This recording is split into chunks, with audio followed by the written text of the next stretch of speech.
स्वागत है। आज हम जानेंगे महान योगी संत श्री सियाराम बाबा जी के बारे में। सियाराम बाबा जी माँ नर्मदा जी के किनारे बसे तेलिया भट्टियान गांव में निवास करते हैं। गांव मोरटक्का से 40 किलोमीटर की दूरी पर है। नर्मदा परिक्रमा करने वाले हर परिक्रमावासी लोग यहाँ से जाते हैं। उनकी सेवा खुद श्री सियाराम बाबा जी करते हैं। श्री सियाराम बाबा जी के आश्रम में परिक्रमावासी लोगों को निःशुल्क भोजन दिया जाता है और श्री सियाराम बाबा जी खुद अपने हाथों से भोजन का वितरण करते हैं।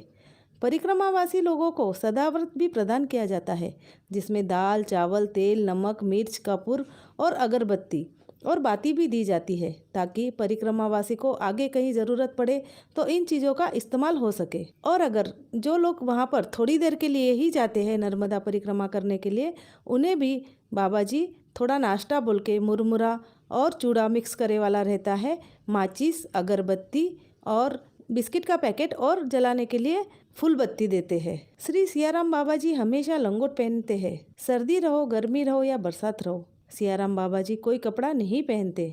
सियाराम बाबा जी का चेहरा देख के श्री हनुमान जी की याद आती है। सियाराम बाबा जी के चेहरे से तेज ऐसा टपकता है मानो हनुमान जी दिख रहे हो। सियाराम बाबा जी के उम्र के बारे में कोई पक्का नहीं कहा जाता है। कोई कहता है कि वह 80 साल के हैं, तो कोई कहता है वह 130 साल के हैं। भारत जब अंग्रेज के गुलाम से जकड़ा था, उस समय श्री सियाराम बाबा जी का जन्म मुंबई में हुआ था और उस जमाने में उनकी पढ़ाई 7 से 8 कक्षा तक हुई थी। उन्होंने एक गुजराती सेठ साहूकार के पास कम उम्र में मुनीम का काम करना चालू किया था। उसी दौरान कोई साधु बाबा जी के दर्शन होने के बाद उनके मन में वैराग्य और श्री राम भक्ति जागी और उन्होंने उसी समय घर संसार त्याग कर हिमालय में तप करने को चले गए। उन्होंने कितने साल तप किया, कहाँ किया, उनके गुरु कौन है, ये सब कोई नहीं जानता। उनको हिमालय में तप साधना के दिनों में किन किन ऋषि मिले, योगी मिले, सन्यासी मिले, इसके बारे में कोई नहीं जानता। सब बातें बड़ी रहस्यमयी और गूढ़ है। श्री सियाराम बाबा जी ने तो किसी से भी नहीं कहा। अगर उन्हें कोई भी पूछते हैं तो वह सिर्फ यही कहते हैं कि मेरा क्या है, मैं तो सिर्फ मज़ा देखता हूँ।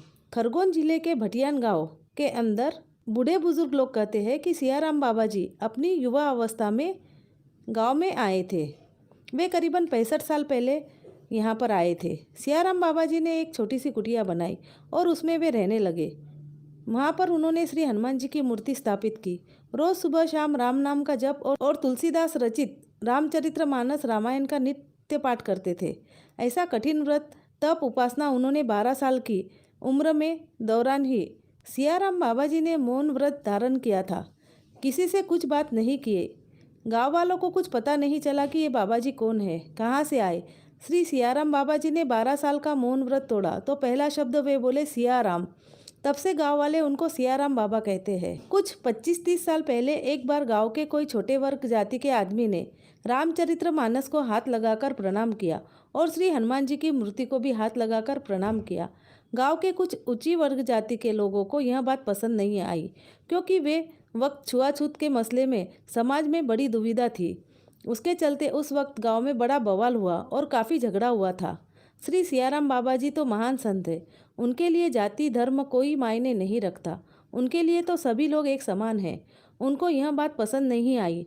उनके समझाने पर गांव के कुछ उच्च वर्ग लोग नहीं माने, तो उनसे दुखी होकर श्री सियाराम बाबा जी ने रामचरितमानस रामायण की पुस्तक को वहीं पर तुलसी वृंदावन के नीचे रख दिया और उसको सीमेंट ईंट से बंद कर दिया।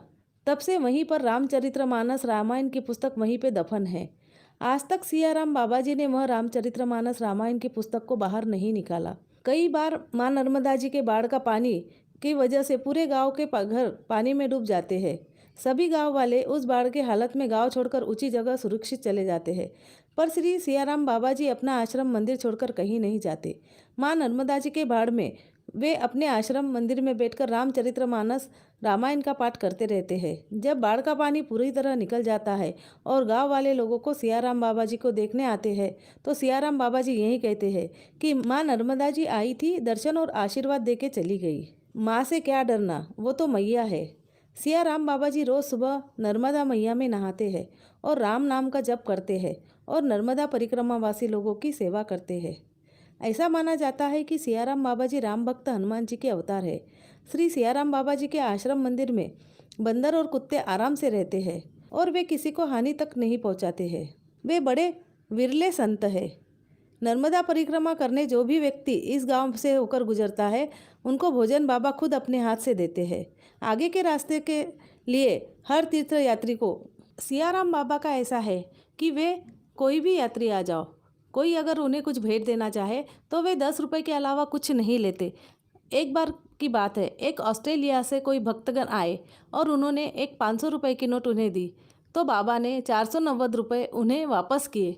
तब उन्हें इतना ज़्यादा आश्चर्य हुआ कि उन्होंने आज तक कभी ऐसा नहीं देखा, क्योंकि जनरली कोई भी किसी भी आश्रम में जाओ या किसी भी मंदिर में जाओ या किसी भी जगह पर जाओ, हर जगह पर हम लोग जितना चढ़ावा चढ़ाते हैं वह स्वीकार किया जाता है। लेकिन सियाराम बाबा के मंदिर में यह बात है कि वहाँ 10 रुपये के ऊपर किसी से नहीं लेते हैं और हर परिक्रमावासी को भरपूर देते ही रहते हैं।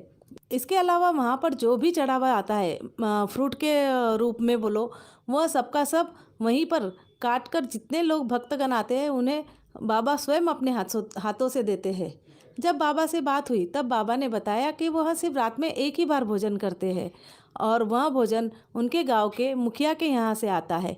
वह एकदम नाम मात्र भोजन करते हैं और दिन भर सिर्फ रामचरितमानस और राम जी के गुणगान ही वहाँ पर होते रहते हैं।